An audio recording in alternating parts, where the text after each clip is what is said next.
Africa typifies many of Africa's multiple paradoxes. 2 hours from the sprawling city of Johannesburg, you will find wilderness, even today. Not long ago, leopard was found foraging in the dustbins of one of the city's leafier suburbs.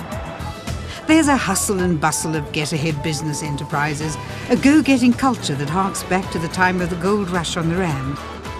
A multiplex economy based on the entrepreneurial geist that still drives South Africans to strive and innovate and compete, allied with a compassionate and spiritual side, epitomized by Nelson Mandela, South Africa's beloved Madiba.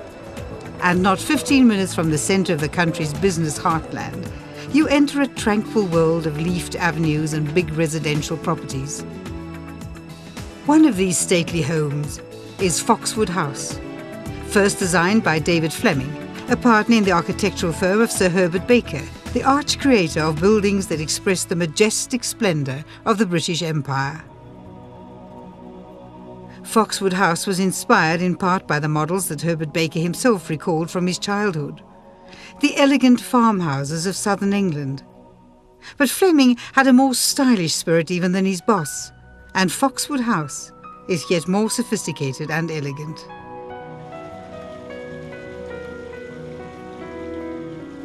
Today, the gardens of Foxwood House are home to a menagerie: ducks and peacocks, guinea fowl, dogs, and of course, people. It was designed for the Boustrad family after the First World War, but sold to the Oates family from Australia, one of Johannesburg's pioneers of the motor industry in 1933. Pearl, Bert Oates' wife, was lovely, strong-willed, and a wonderful gardener. In fact, she laid out the gardens at Foxwood herself, and her work is essentially unchanged.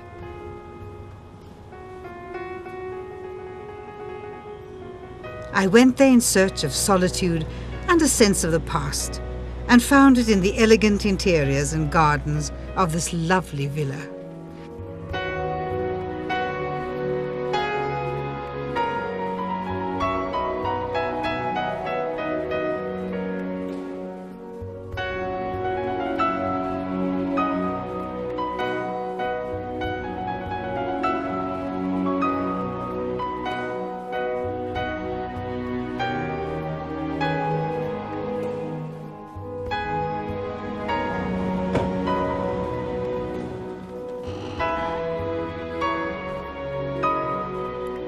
The present owners have restored Foxwood House to its former glory, refurbishing the panelling and the staircase and reverently installing this lovely portrait of Marilyn Oates, one of the 2 gorgeous Oates daughters.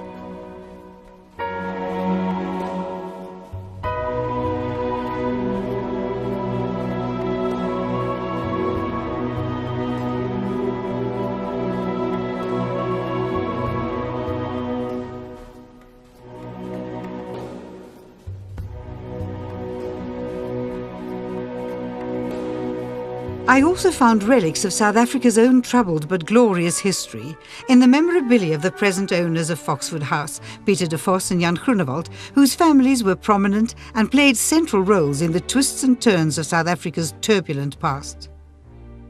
Peter is the great-grandson of President Steyn, and Jan's great-great-uncle was Paul Kruger, President of the Transvaal Republic at the time of the Boer War with Great Britain in 1899. And creator of the world-famous Kruger National Park. The 2 present owners have filled the house with inheritances from their own families' pasts. Many of these eclectic pieces and ephemera dating back over 200 years. These melancholic relics are both moving and heartwarming, and include likenesses of Mrs. Tibby Steyn and her great-grandchildren, Emmy Steyn, the daughter of President Steyn.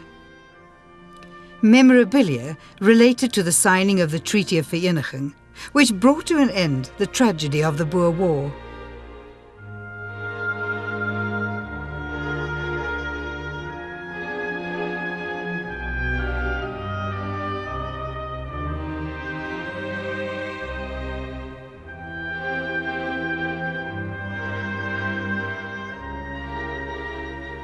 There's a photograph of President Steyn's house in Bloemfontein, the capital of the Free State.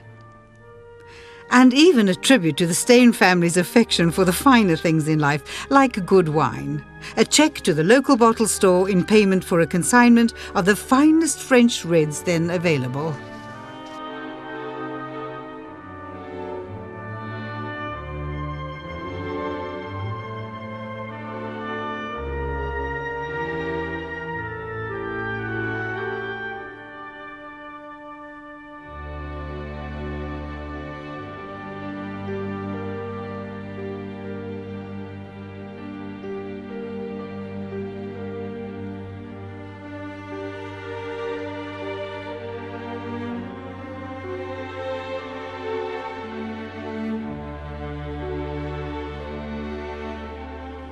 The last letter President Steyn wrote to his family is also enshrined here at Foxwood House.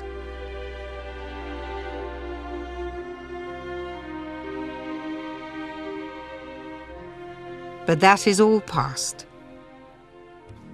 Now, the present owners have extended the legacy of their forebears and created a small, perfect boutique hotel as an adjunct to Foxwood House. The new additions and extensions are furnished and finished in the most exquisite taste, as you'd expect from two partners with such illustrious forebears.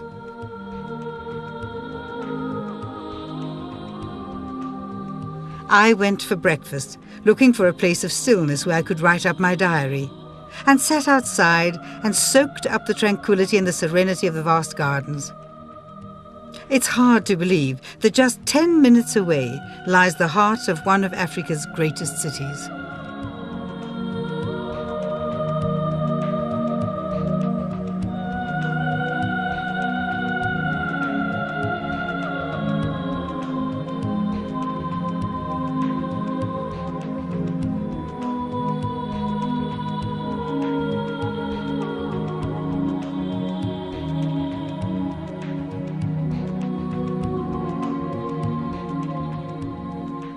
The hotel specializes in conferences, but not to the exclusion of small groups or romantic couples or discerning tourists or honeymooners. The interiors are spacious, the volumes restful and calm. The hotel is more like an extension of the family home, with antiques and Persians predominating. Breakfast itself was sumptuous. One could choose from the continental breakfast, lovely ripe cheeses, parma and country ham, and a croissant baked to the traditional recipe in the hotel's own kitchens. Wandering through the hotel's lovely interior, I found this beautifully carved French armoire that dates back to around 1782, a time when Marie Antoinette hadn't yet lost her head.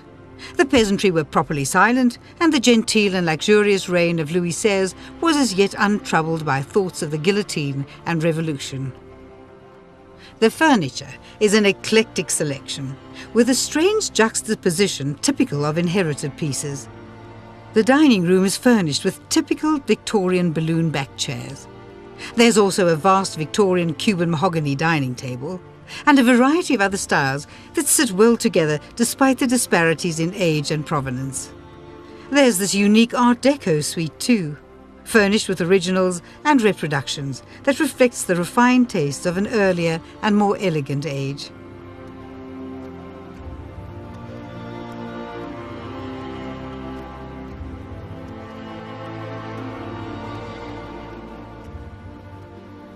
Every conceivable modern luxury is included, and the furnishings, ambiance and sheer style of Foxwood will please the most discerning and finicky international guest, largely because the present owners are cosmopolitan by inclination.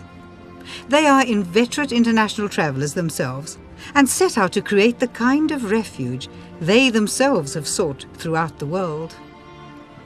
Hence the eclectic furnishings, idiosyncratic but wonderfully compatible combinations, and the serenity of the hotel. All this sits so comfortably amid the English country house setting of old Foxwood Villa.